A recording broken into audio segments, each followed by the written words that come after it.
Good afternoon. My name is Christine Binger. This is the AEP 858 Module 11 Everyday Counts case study. Section 1. To summarize the case, Principal Rhodes has been approached by Superintendent Newman to discuss concerns in the dropping attendance rates at Golden Oaks High School. They are reporting the lowest attendance rates among high schools in the district, and the school board policy, which aligns with the state law, allows excused absences only for illness, death of an immediate family member, inclement weather, or a valid reason to be excused by a principal with prior approval. Principal or Superintendent Newman is urging new principal, Mr. Rhodes, to fix the situation and improve the school attendance rate. The first step that Mr. Rhodes completes is going through and looking at the attendance of all 965 students, and he discovered that 659 of those students are have missed more than 10 days, which is the required amount for the school, and decided to focus on 5 different individuals to see what reasonings there are for these absences to hopefully kind of start his information. The 5 students that he looked at, student number 1 is Karen. She's a junior. Her freshman and sophomore year resulted in really good grades, A's and B's, and she became a member of National Honor Society. But her grades dropped as she became a junior due to missing days, which resulted in missing work and tests. She was married right before school started, which is an interesting tidbit of information, though it doesn't seem that he got any more on that. The counselor notes that a parent requested a meeting, but again, no notes on if this was followed up on by a counselor or another individual. Student number 2 is Tyrone. He's a 10th grade honors student and has missed 14 days, so only 4 more than the 10. However, records show that parents wrote letters explaining the absences, which were both due to travel, resulting in educational opportunities for the student, that the school excused because it seemed as though he was still going to be gaining lots of information that would be useful to him. The student number 3 is Christina. She's a freshman. She's missed 4 consecutive days, 3 weeks in a row, resulting in 12 absences. All of these were due to religious events, though details about what these events were and how long they were going to be taking were not included. The homeroom teacher excused all of these, and while there is a note that her algebra teacher requested to meet with the parents due to missing work and tests, no information was provided to further explain if that meeting was had or what came of that. Student number 4 is Carl. He's a sophomore. He attends regular classes at school in the morning and is bused to his vocational classes in the afternoon. He misses randomly with no clear reasoning or record of the excuse. Therefore, he was sent to truancy officer, who then did a home visit and discovered that the parents do not follow up with Carl on if he should be at school and say that he's allowed to miss school if he's not feeling well, and that this is a family matter and not the business of the school as to why the student's not there. And student number 5 is John. He's a junior and the quarterback on the football team. He was injured early in the season.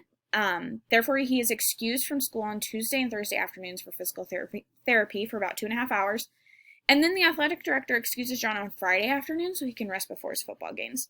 No teachers have reported excessive absences from the student. There's also no note on if or how this may be affecting his grades. So section 2, legal and ethical issues. To start with the legal, to focus on Princeton, Massachusetts, which basically says that it is in the hands of the parent just as much as the teachers in schools to ensure that students are attending school so they can essentially become productive members of society. Parents are required to explain the causes of absences, typically due to illness, death, inclement weather, or a valid reason, which is oftentimes what schools choose to list as the valid excused absences options, just to align with what the state is doing.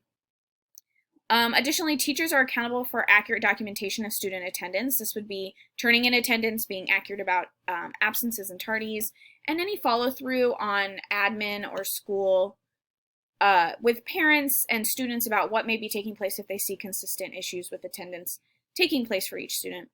The ethical issues that I'm seeing are, should teachers be allowed to individually excuse students? It seems like in this situation, leaving it in the hands of the homeroom teacher makes it every teacher could kind of have a different regard for what they think is excused versus not excused. Because technically one student was excused for religious reasons with no clear detail, and that's not listed as an option. Would another teacher have done the same? If not, then we have an issue with consistency. Also offering a multi-tiered system of support for truant students. What is the process for this to get them back on track is unclear. And like I said, what clearly qualifies as an excused absence can change. And then just follow through on the teacher, counselor, and admin part. If you are seeing a student that's truant or you're talking to parents, what's coming of that? So to synthesize what happened, Mr. Rhodes is faced with the challenge of assessing student attendance in search of ways to improve individual students' attendance, prevent future attendance issues, and maintain consistency on attendance reporting throughout the school. So those seem to be the three goals of this, based on what the superintendent requested. These seem to be the three areas that to focus on for the most growth and to improve that attendance rate. The facts. The people involved would be the teachers and administration and the students, the parents, those three collective groups. But then in this scenario specifically, we also highlighted Karen, Tyrone, Christina, Carl, and John as our examples of why students are missing, to see what gaps there may be. The place is Golden Oak High School, which is majority middle-income families with a consistent population, but growing Hispanic and Asian population. Grades 9 through 12 with 965 students. And then the other place we're going to put is students' homes, especially when you're looking at where they reside, who's there to look after them, and if truancy becomes an issue, that's where letters and contact is made. And then the program, the school offers many opportunities for the students to be involved, which oftentimes attributes to why they come to school. So that would be 11 team sports, 31 clubs, and then the vocational classes offered are oftentimes a huge factor for students coming to school. But then also we have the truancy program that the school has to ensure students are attending and to follow up if need be. Review and prioritize. Could the conflict, the situation, or the decision be damaging to stakeholders or the community? Yes, it can be, because students are missing school, which means they're missing opportunities to learn and further their education, which could affect them in the future and the community as a whole. Especially when you're considering what the students may be doing, why they're not at school, what are they doing at home or around the community. Also, not having students at school could compromise school funding. And then also the idea of playing favorites with teachers, especially when you're looking at the example of John, who gets to miss a lot of school, and nobody's reporting it because he's on the football team. What individuals and groups have an important stake in this outcome? Essentially everybody does. Students, parents, staff, administration, but also the community. Like I said, what are students doing when they're not there? Kids not coming, that's going to affect the future of that community and how they progress. So it's important that all of these people are considered in this process. And then have all relevant stakeholders been consulted? There's a yes and a no. Yes, because teachers and students are aware of the expectation, as that is what is required of them. It's oftentimes listed in handbooks.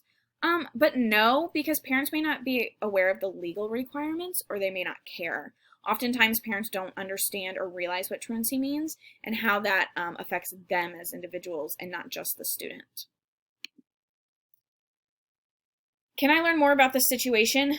I would love to know what the handbook, the student and school handbook says, any documents that pertain to what attendance requirements are, what falls on the student, what falls on the parent, what systems are in place.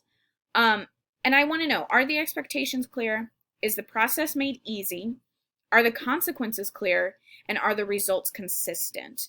Meaning, are they calling the same number? Are parents calling the same number to report it? What's happening in different categories of reasons students are excused, things like that. I would also like to do the same thing for teachers. What information are the teachers assigned for understanding attendance? And is it touched on regularly throughout the year? So where are the gaps? Are certain teachers not turning in attendance, or are they excusing things that others wouldn't? And is there a more simple process for this would be what I want to consider. Do you know enough to make the decision? I'm going to say no, because the issue is not just what information Mr. Rhodes got from the 5 students, but what is causing this steep decline of attendance. And where are these gaps that are falling for all students, not just the ones that he selected to highlight. So as far as options and possible consequences, no action would be to just focus on the 5 students that Mr. Rhodes picked, hoping their attendance improves and using that as data to show, see attendance is going up, look at how it's changed for these students. Option 2 is to focus on the 5 students and then work down the list of students who are also absent oftentimes, maybe starting with the most or the most consistent and working their way down.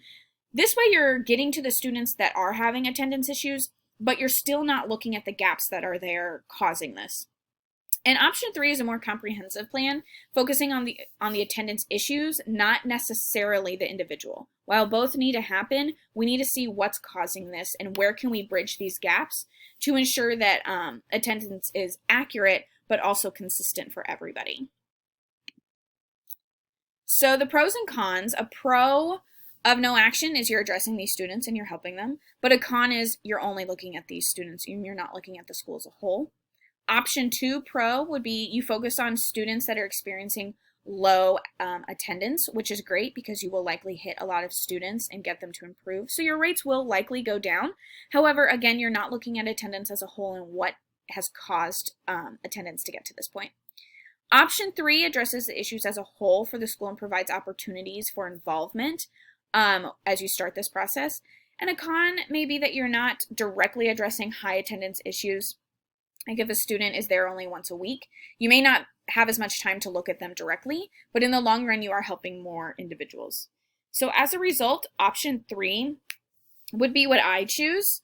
To go through this process, I would share attendance rates with the staff and discuss what this means, why it's valuable, and what our current policies are.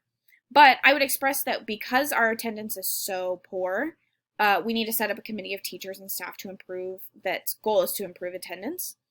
I would also want to, as a group, review the student and school handbooks just to see what is being said and how it may be misconstrued or misunderstood. And then I would do the same with teachers and what are their contractual requirements for reporting attendance and contact with parents and truancy and things of that nature.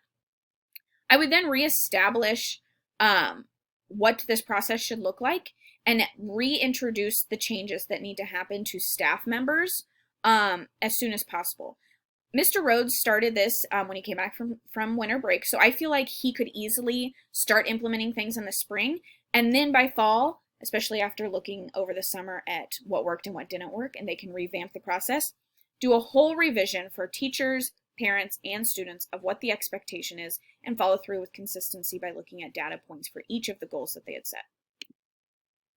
Section 9, implementing a decision. Who needs to know? Everybody needs to know. Staff, parents, and students specifically. It would also be great to include the community. If they see students who are not in school, they can contact the school and let us know that, hey, they're here, they're safe, but shouldn't they be in school? Kind of an idea. Also to focus on what the issues are and how to fix them. Who is involved? This is not just one individual. This does not just fall on Mr. Rhodes. While he should lead this does fall on everybody, which is why creating the committee to work on this attendance is very valuable. Additionally, having parents give their input, especially as you start to roll out a new idea in the spring. Over the summer would be a great time to get their input on what works, what doesn't work, what's difficult, what's not difficult. So in the fall, they can hopefully address some of those and fix the situation. And if this doesn't work, this is a system of reassessing and re-implementation. So if one process didn't work, we would need to come back to the drawing table and find a new one. Because attendance is not an individual student issue, it can start with the whole school. If we get the whole school on board with a system that works, then we can focus more on the individuals and assess them as needed and offer them the supports that they need. So this addresses the ability to evaluate, develop, and advocate for data-informed improvement. Basically, the use of attendance is very valuable to the success of the students, so it's important for us to look at it, but it's also important for us to look at what maybe we're doing wrong. I feel like having every teacher decide if a student is excused or not is not ethical. It should be consistently one or two people that make that choice. So evaluating what you have in place and developing new ways to better assess is going to be much more successful for everybody. Thank you for listening. Have a great day.